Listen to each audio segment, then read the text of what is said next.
Get a check in the mail for $10,000. Initial payment on the profits from coffee and cigarettes, which only made a few million. Anyway, fuck it all.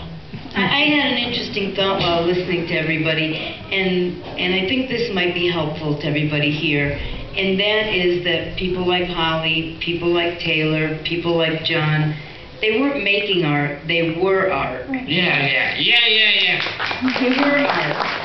You know, and it was all about individuality and this high degree of self-individuation, you know, and there was nobody like Holly ever existed.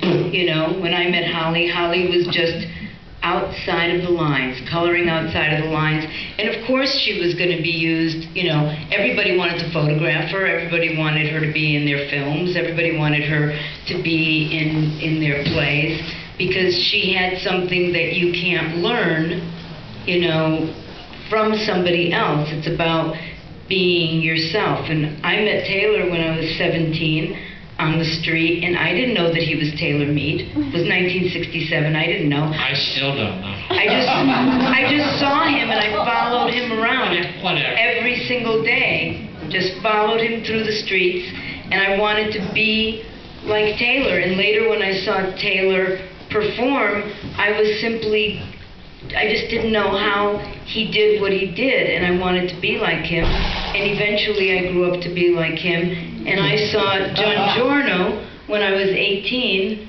John was the original performance poet. Giorno invented spoken word, period.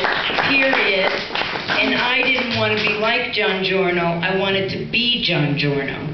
And when I do my performances, I always hear Giorno in my work.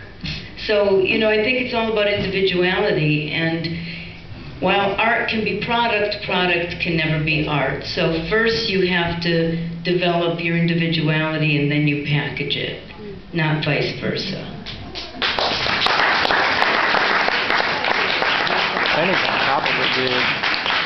We probably have time for another question.